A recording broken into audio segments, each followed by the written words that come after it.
Everybody, what's going on? My name's Chad Lamontang. This is Alex Wilshire, and this is the first episode of the Ask Chad and Alex show. Right now, Alex has got a couple questions from some viewers.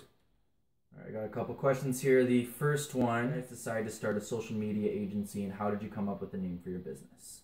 For me personally, the biggest reason why I actually got into a social media marketing agency with Alex here is because I was just tired of working for people. Not in the sense of working for people, it's more so working for asshole-ish bosses. I'm sure you've done it. I'm sure everybody watching has probably worked for one. And it was more so wanting to control my time, my hustle, my work, and just having a little bit more control over myself and what I can produce for other people. I don't know why Alex got involved with me, so we'll ask him. So for me, it was mainly because, I mean, I've had a lot of different jobs. I've had a hard time in the past keeping a job because I have so many aspirations and goals. I've always wanted to be an entrepreneur. I have lots of entrepreneurs in my family, business owners, and I kind of wanted to follow their footsteps. I have an innate ability to create things and execute, and that's ultimately why I came up with it. Now, why did we come up with the name Socially Awkward? Well, we're socially awkward. It's an interesting question. We are socially awkward. We are socially awkward individuals, and that was pretty much it. We were just sitting around. Chad came up with the idea. I thought it was a phenomenal name, and we just kind of took it away. Do you have anything else? Yeah, it's kind of like Talladega Nights, if you've ever seen it, right? Like, this is our first episode, right? But I don't really know what to do with my hands. I don't really know what to do. Do I just hold them here?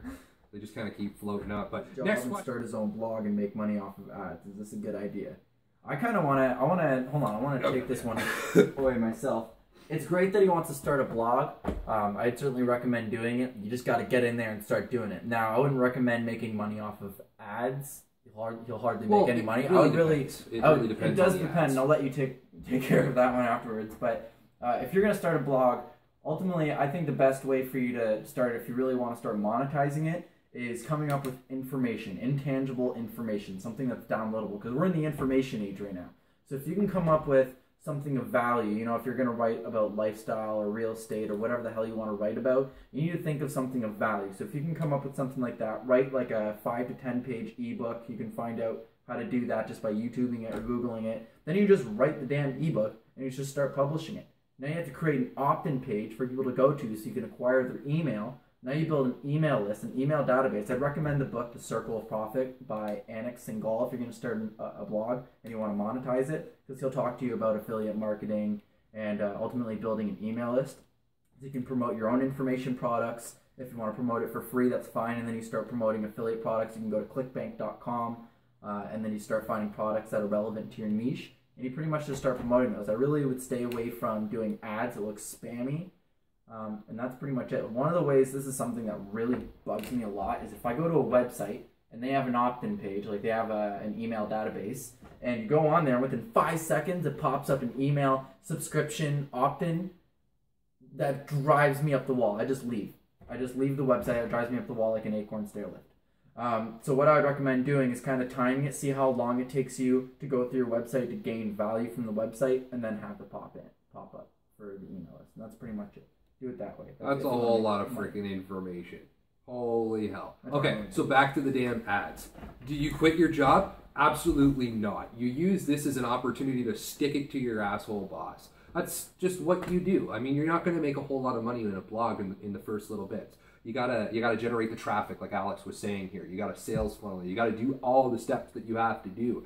Now, when it comes to ads, I personally view it a little differently because it's a passive form of income. All you're really doing is just sending people to valued information and hoping they click on something that a cookie tracks them, right? So it's not 2010 or 2012 anymore where it's just a random ad. It's something that's directly correlative to what they're looking for. So is it intrusive? Yes, no. I mean, you make that decision. I personally wouldn't run the ads because the amount of money you'd naturally make on them is fairly little in 2017, but give it a go. Try it out. The only recommendation is don't quit your job just yet because you're not making any money. Don't leave something for nothing. I've done it twice. Always keep your day job. Yeah. Always keep your day job. Until you prove at least to yourself that you can make the money, right? I mean, use your baseline to understand what's going on. If you make X amount of dollars, achieve X amount of dollars to support the move of leaving that company. Now, I know it's going to be tough. I know you hate it. I know it's a garbage environment. It's toxic. But you just got to do what you got to do, man. Now, this is what the thing is. I mean, you're going to want to keep a day job so you can support yourself and support your girlfriend and whatever else.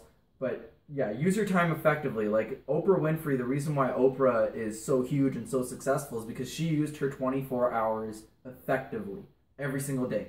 You work your day job, you come home, and you start working on it, and that's what you do. Spend time with your girlfriend. You don't want to upset her, but spend time on your blog and just execute. Just get it done. Fail. And then fail some more. And fail harder. Keep fucking failing, because that's how you're going to learn. That's why you don't quit your job. You just got to do it. That's why you don't quit your job, though. But keep in mind, if you're living at your mom's house and she supports your idea and whatnot, and you're not living with your girlfriend and you don't have liabilities and bills and things like that, then absolutely work on it 100%. Use your time effectively, morning, day, and night. But that's pretty much it. Just do it.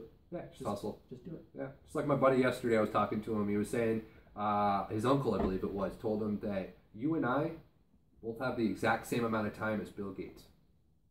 So use it effectively. All right, that's actually really. Oh, that's interesting. Well, not interesting because I didn't know that. But all right, next question. Next question.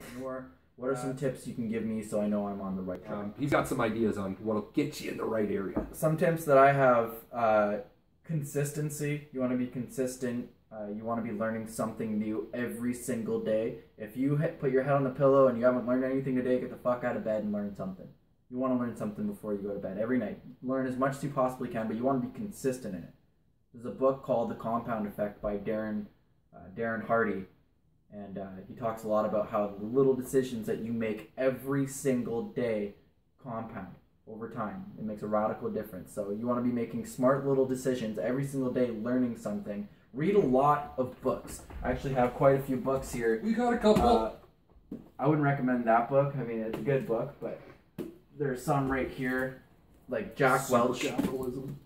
Winning by Jack Welch is if really you great need money, read this one. Freaking any book by Stephen D. Levitt and Stephen, whatever the hell his other name is, Stephen J. Dubner. Yeah, we got the D. Levitt. This one, there's a whole series here. Freakonomics, When to Rob a Bank. I think I had another one by them. Freakonomics is over here yet? No, that's not. There's Freakonomics here, but there's another one right at the bottom by them that's called Think Like a Freak. Think Like a Freak. Just read a lot of freaking books, man. It's a lot of time to learn. A lot of time to learn. Just learn as much as you possibly can every single day. Pick one thing and stick with it. Gary Keller. One thing. The one thing. Stick with it. Just do it every single day. You know, I don't really believe so much in talent. I believe in innate ability and consistency. So the artist who, like Picasso, for example, or these people that are incredible artists, they didn't just become incredible artists because they're just talented. They picked up a crayon when they're 4 years old and they didn't put the damn thing down. Time and consistency. Yeah. I believe it was, who was it? Was it Ty Lopez that said, referencing someone else, don't fear the man who does 1,000 kicks a day. Was it Bruce Lee? Bruce Lee said that one? Okay, so yeah. Well, okay, he might have been paraphrasing from Bruce Lee. But yeah, don't fear the man who does 1,000 kicks a day. Fear the man who does one kick per day for 1,000 days, right? Because it's that consistency. Doesn't matter what you're doing, as long as you're keeping consistent, your brain and your body basically will muscle memory everything, and you're on the right track. But I think that's all we got time for today. So once again, thank you so much for a successful episode 1 of the Ask Chad and Alex show, guys.